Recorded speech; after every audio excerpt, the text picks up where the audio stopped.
This episode is sponsored by Meter, the company building better networks from the ground up. Let's be honest, managing networks can be a headache.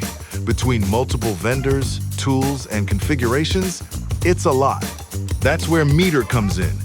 They deliver a complete networking stack wired, wireless, and cellular that's built for performance, security, and scale. One partner, one platform, zero chaos. Thanks to Meter for sponsoring this episode of the 5-9. Head to meter.com/fierce network to book a demo. Again, that's meter.com/fierce network.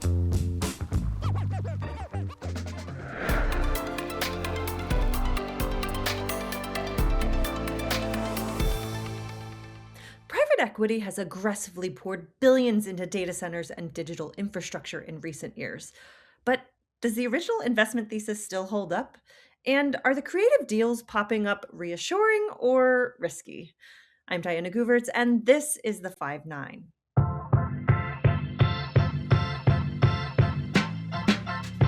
The pitch at first glance is compelling. Attractive returns, massive deployments of critical infrastructure, and long duration contracts with some of the biggest counterparties on the planet. Think Microsoft, Google, and Amazon. But today, some investment assumptions are being stress tested. For instance, AI demand is accelerating, and yet nobody can perfectly forecast where capacity will be needed 3 years from now. All the while, new campuses can take 18 to 24 months to deliver. Add into the mix rising interest rates, supply chain constraints, and one bottleneck that towers above the rest: power. In this episode, we explore the assumptions behind big PE data center investments, how the landscape is shifting, whether creative deal making is a good thing, and where things might head next. This is the financing and infrastructure story behind AI, told from the ground up by Giancarlo Bernardo from Palistar Capital, McDermott, Will and Schultz, Carl Fleming, and Compute Labs' Nick Felichkin. Before we start, make sure you like and subscribe to get all of our latest episodes. And with that out of the way, let's get into it. So, private equity has poured really aggressively into data centers and digital infrastructure over the past few years. So, what fundamentals are drawing capital in, and which of those assumptions are now being tested? Number one, I would say it's attractive returns. I think private equity really is driven by the risk return metrics. And when you see attractive returns on an infrastructure or infrastructure like segment, that clearly pulls up a lot of attention. And so that's number one. People are finding attractive return. I think number two is the large scale of the deployment. So the ability to kind of really put that much money to work without being in kind of a much more competitive or commercially competitive environment, I think it's highly attractive to most private equities. I think the next factor I think is really important. So number three is also the counterparties. So a lot of the investment is getting done with Microsoft, Google, and Amazon, and Meta kind of counterparties. So you're talking about some of the largest companies in the world with high investment, great ratings that really kind of provide the investors a level of certainty that the money will be there when it's needed. So the combination of all of these really makes the space super attractive to private equity. From the conversations that I've had, I think it starts with the fact that these are fundamental assets. This is infrastructure rather than speculative equities or multiples into new emerging businesses. It's easier to understand that there's cash flow tied to the usage of a tangible physical device, equipment, rather than, hey, I think this company is worth 10x in 2 years if they can reach these types of OKRs or milestones. So, in my opinion, number one, from what I've been hearing, just the fundamentals of investments and cash flow.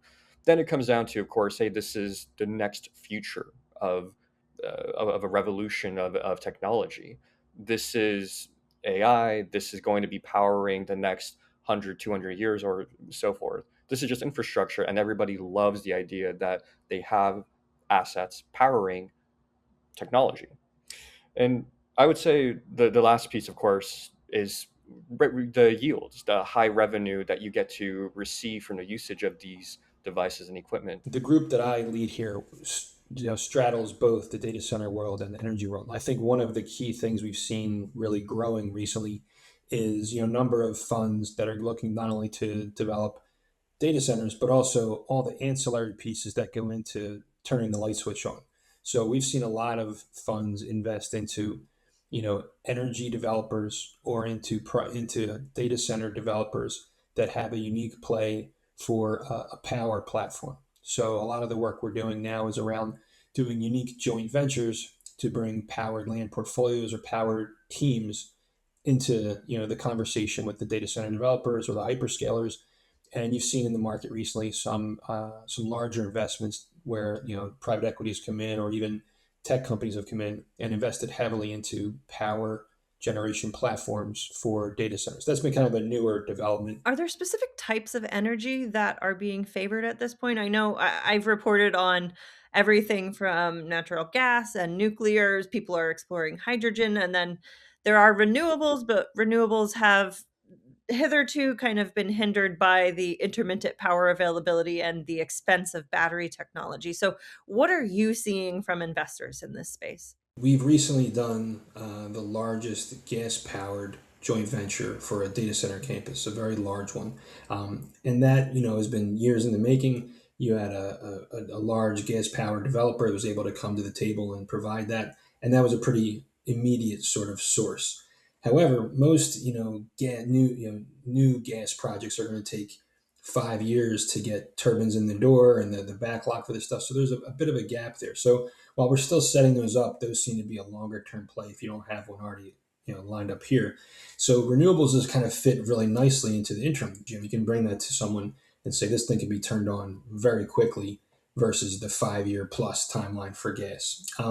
On nuclear, we're seeing some of that. The SMR conversation is still going to take like 10 years to come to fruition, but see some nuclear developments. But really, I'd say that a lot of the activity as of late, especially after the administration came out with its BYOG, or bring your own generation mandate for tech companies, it's kind of like, hey, co-location is the name of the game right now. How can you bring your own energy quickly? And a lot of that is slap some solar or wind and storage together and do that on the quicker side, as long as the regulatory regimes allow for that in the jurisdictions you're trying to develop in.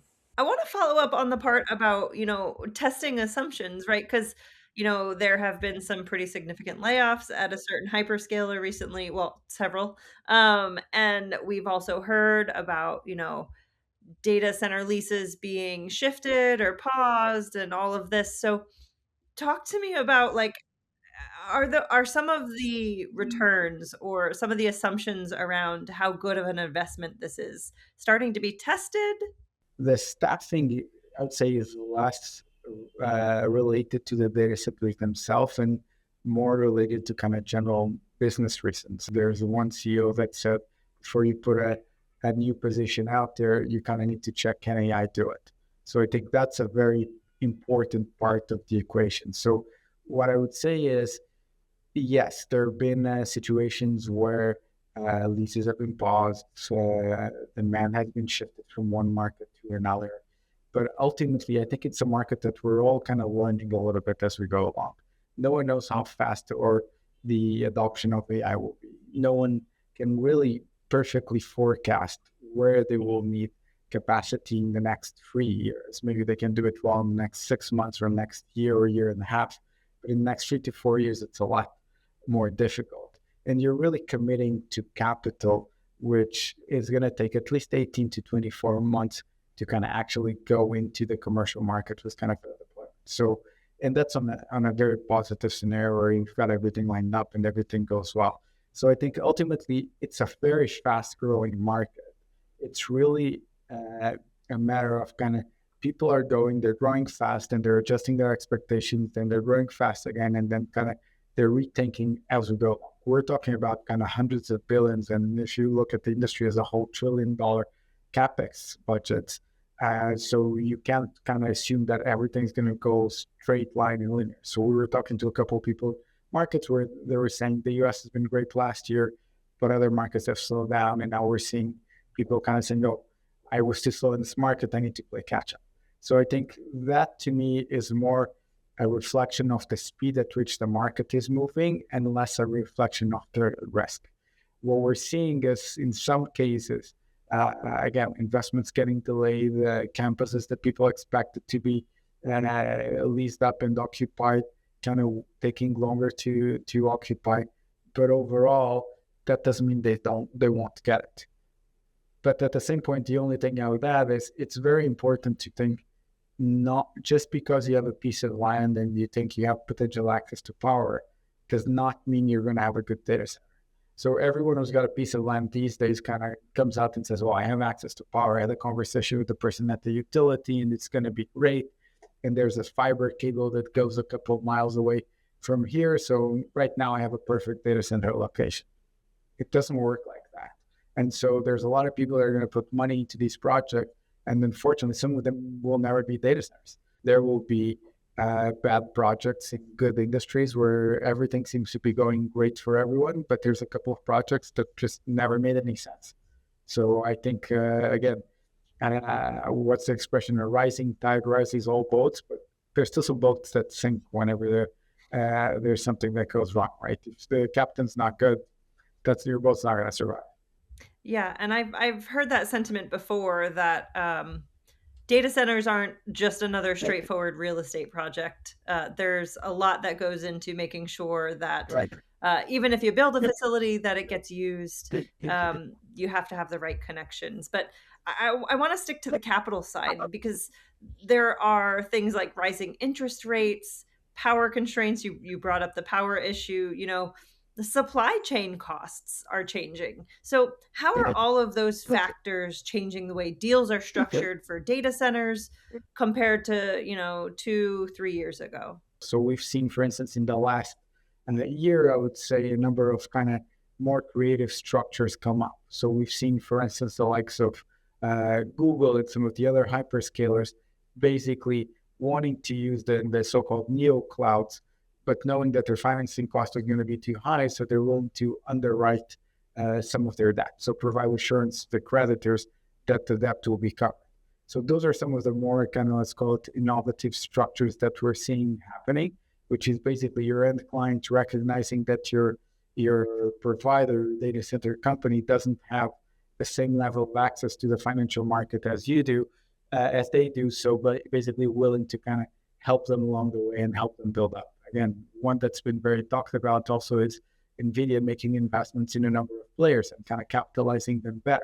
And again, that's another area where you see that the market's evolving. It's not everyone can get a data center and can get financed at the same cost. There are different levels of players and different levels of financing.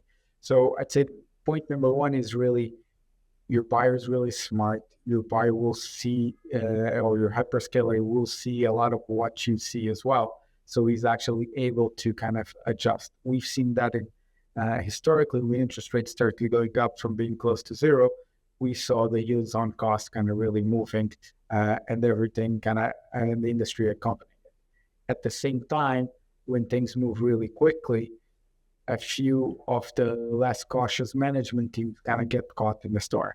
So we've seen this before, where you have a great vintage of projects, then all of a sudden interest rate jump or something, or the cost jump, and they have committed to a certain price with their client, which they can't renegotiate, but their cost is much higher and kind of eat up their profit margins because they're going to give them to a loss.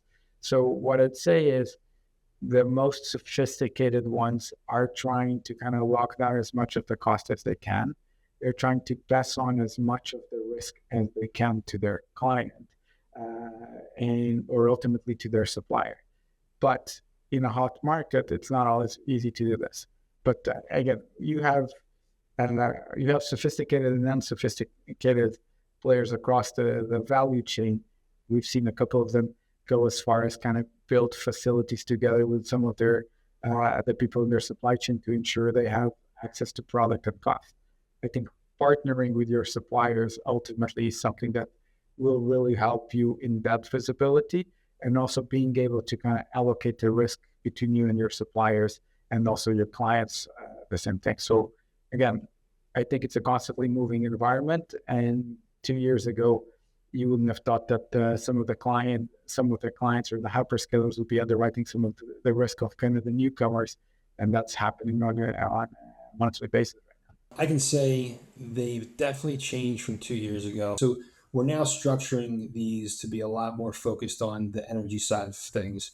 And I think that energy and the price of energy uh, has become a major negotiating point in a lot of these data center development projects that are going on, because it's kind of, yeah, like going through the whole list again. What kind do you pick? Who are you going to work with? What's the pricing going to be? Is it going to be intermittent? Do you have backup power? What's your your queue connection, or how long is this going to take?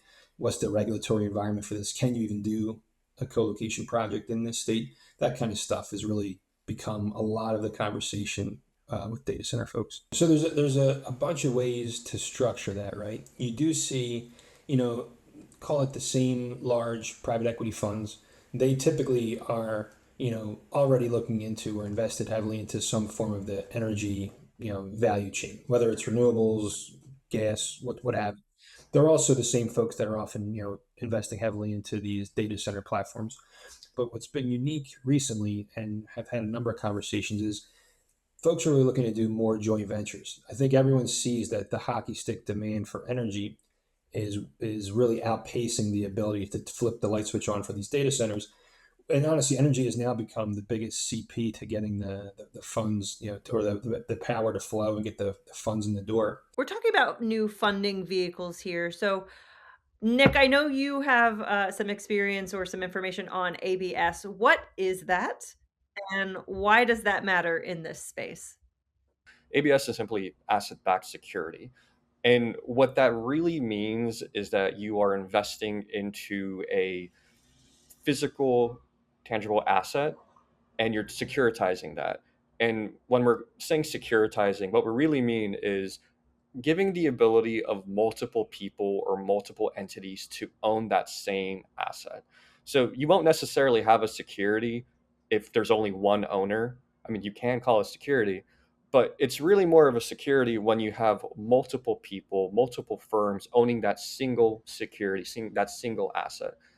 And it's asset backed, meaning there's a physical collateral. If the deal was to fail, you can always go ahead and liquidate or sell that asset. That is an asset backed security in a nutshell, the ability for multiple people to own one physical thing. The way we do it, Compute Labs, is through securitizing the asset plus the cash flow and usage of the equipment on a revenue share, meaning that if a company, the borrower, is doing really well, then the investor and the borrower is doing really well with it. I have to ask, we're talking about some of these new unique deal structures, about trying to underwrite, but then also offload some of the risks. And I don't want to compare apples and elephants here, um, but I'm getting shades of the subprime mortgage crisis, in terms of like getting creative to get deals done. And so I have to ask the follow-up question. Are these creative deals a good thing for the industry? The creative deals, if they're structured appropriate, are good things for the industry. I think ultimately, again, there's good deals and bad deals, and you got to be cautious on which one you're going into. And again, it's the job for the private equity capital to kind of really differentiate that and be willing to kind of underwrite its risks. I think when we look at some of these deals, they're enabling companies to kind of get built up. Again, if you think of one of the largest players in the space, CoreWeave was in the early days was the function of the creativity before in NVIDIA and kind of supporting a player that wanted to rise up. Now, again, you've got to be cautious. There's a lot of commitments going around. There's a lot of capex going around. There's a lot of kind of risk effectively going around. So these risks don't disappear. So you need to kind of have enter these deals with kind of open eyes and kind of really know what you're ultimately getting into. And if you do that, I think ultimately you'll be okay. If you're in the mode which is I mean, going to invest in data centers because everyone is, and at any cost, then you're probably gonna get hurt. So, how do these kinds of financing or deal structures benefit non-hyperscale players? And I have to ask kind of a similar question to what I asked earlier, where are these a good thing? Are they more risky? Are we going to end up with, I hate to beat a dead horse with the analogy to, previous interesting financing vehicles crashing the economy. But, like, are we gonna end up having a bunch of data centers foreclosed on and GPUs sold off at auction? Like, I have to kind of poke at that just a little bit. So the question sounds like to me like, are we in a bubble? Is there enough demand out there? And to my opinion, the short answer is yes. We're seeing so much demand, and we're only seeing more and more increase of demand. We've seen the value of the equipment go up both on the primary market, meaning when it's being first sold by an OEM or a manufacturer, and then also the secondaries market when people are selling it to one another. We've seen the value of these assets go up astronomically. And what that tells us is that there's more and more demand, and a lot of it is contracted, meaning that there are AI companies, small businesses, large businesses, enterprises that are looking to rent out this equipment for years at a time. It's getting really difficult for more businesses to access more compute, and thus the cost of them is just going up with demand. So demand isn't going away, but are these kinds of financing beneficial to smaller players? Or are we kind of in a very, very roundabout way, via the demand cycle, just kind of finding new ways to fund hyperscalers if they're the ones who are buying that capacity? I love that question so much because it really hits at the point of, are only the few largest companies benefiting from this, or are smaller players also benefiting? And that's actually the entire reason that Compute Labs built its business, is to make compute more accessible both to small players, neoclouds, and also, of course, investors who want ownership and the rights to these assets. Now, for investors, it's quite straightforward. You own the asset, you own fundamental infrastructure, you own rev share, you own a lot of upside. For the neoclouds, generally speaking, neoclouds face so much difficulty with accessing financing and funding to purchase these assets. Those neoclouds can't get bank rates. They can't go to private credit and find the same type of rates or financing access that hyperscaler can. So they're constantly looking for alternative sources of funding, which is why we've built our business model to allow them to use the equipment on a revenue share, meaning that it's not fixed to a tight amount. We're not necessarily relying on them to give us a fixed monthly rate. We know that the value of these assets are strong and that they will be used, which is why we're saying we're both in this together. You, the NeoCloud, get to use this. We're moving your heavy capex to an opex. We're making your books cleaner. You don't need to manage depreciation on these assets. We will go ahead and do all of those things, and now you have equipment to serve your businesses, your customers, and grow your business. I also wanted to touch on another element, and that is data centers are kind of now considered critical infrastructure in a lot of markets. And given the geopolitical landscape, does this change their risk profile? So, are there new risks that this introduces, whether in terms of threats or some other kind of economic or financial risk? Or are there other risk elements that are higher priority that we should be thinking about more? I don't think data centers being critical infrastructure is new. I think it's more, people are more aware of it right now. I remember sitting, and again, this was a couple of years ago. I remember sitting, I was on the board of a company that had a data center relatives for its own means, and kind of also providing a little bit of co-location to third parties. And during COVID, they were open 24/7. They were given priority status and kind of that they needed to be up and running. So I think they've been critical for a long time, and that's why kind of private equity and infrastructure went in as heavily as it did, because they saw a lot of this service as a fundamental. What it is happening, what is happening right now with the whole geopolitical environment is it's changing the nature of deployment. So you have deployments that are a lot more regionally focused. You have a concept which NVIDIA has been pushing in a few of the countries as well of sovereign AI, where you want kind of the data to be kept and the processing to be kept in your country rather than kind of going abroad. So that is creating, I'd say, a change in the deployment pattern. And that to me is kind of the key factor that is being affected by geopolitics. Are geopolitical factors influencing where deals are happening? I think historically, we've seen the U.S. was probably, already prime for immense growth, relative to other jurisdictions. I think, in the most recently, we've done some work and we're starting to do more work in the Middle East. We do a lot of work in Latin America. I do a lot of work in Africa, and some work in Europe. Markets like India and Japan have grown, which I think everyone kind of knows. Spain is growing a bit, but I think in terms of like the actual, geopolitical factors, there's been a strong push, I think, for America first, or even security over the past year and a half. So I think a lot of the data center development is taking place here in the states because we're trying to bring in all sorts of our own supply chain. We're trying to be win this war against China in terms of developing data centers and this our AI policies. So I feel like the geopolitics kind of brings it all back home for this kind of work.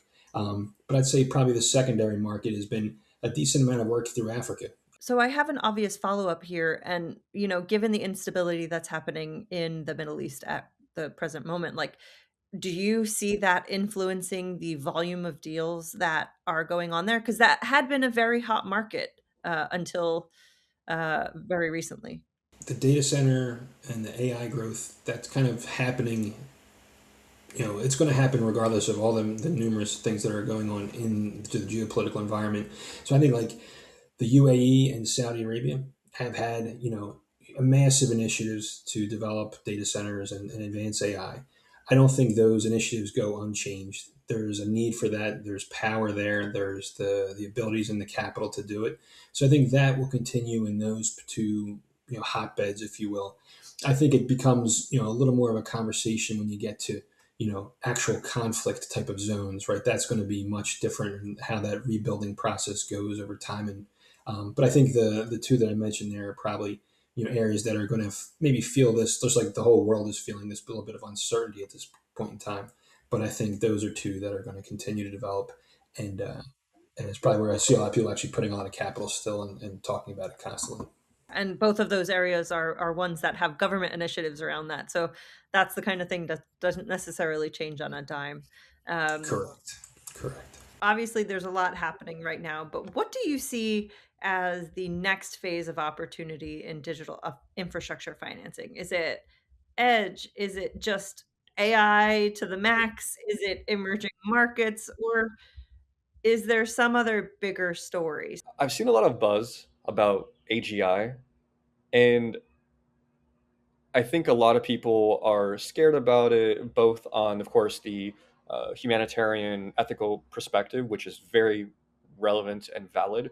And then I also think about it from an infrastructure build out perspective.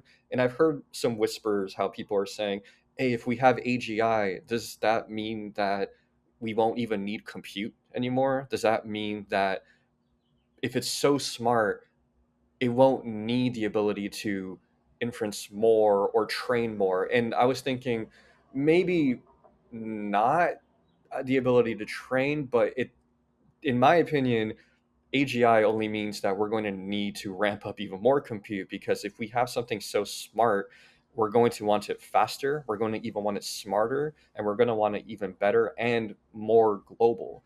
Just because we have AGI somewhere, an example, if we have one smart person, it doesn't mean that that person's intelligence is capped. Intelligence can grow even further. It can get even better, faster, and more people can become smarter. So, if hypothetically we do have I don't believe AGI is a cap or a limit. I think AGI is more like a middle introduction of, cool, we got this new milestone. Now let's build even more. number one that's in most people's mind is inferencing. And I think people are still thinking on that. And some people will call it edge, some people will call it inferencing. Inferencing is clearly a priority. I think when we go from these big learning models into models whereby you are actually deploying them not in the real world, and you need to be closer to the consumer, and you don't need a gigawatt of capacity, but maybe a few megawatts or a few tens of megawatts are enough. I think that will be a big shift, and that will be a big trend.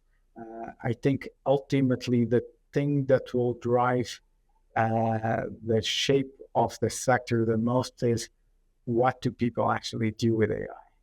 And so where is the consumption? Is the consumption us at our desk typing a question into ChatGPT or doing a code, some sort of coding? Maybe. Or is the future that, again, your self-driving car talks to the network and it needs to be closer to the street? So I think that will be the big kind of shift in deployment. And that's why inferencing is so important, because at this stage, we're still early on in the AI adoption, and people don't know do I need it at every street corner, or do I need it at every city, or do I need it at every continent? So I'd say, to me, that's the biggest trend. And I think the other one is it's really going to be about power. The power grid has been somewhat sleepy for the last few years, and all of a sudden the AI awakening has moved a lot faster than the power grid. So I think, to me, that's the next big that's happening already, which is people building their own power plants, whether behind the meter solutions or island data centers.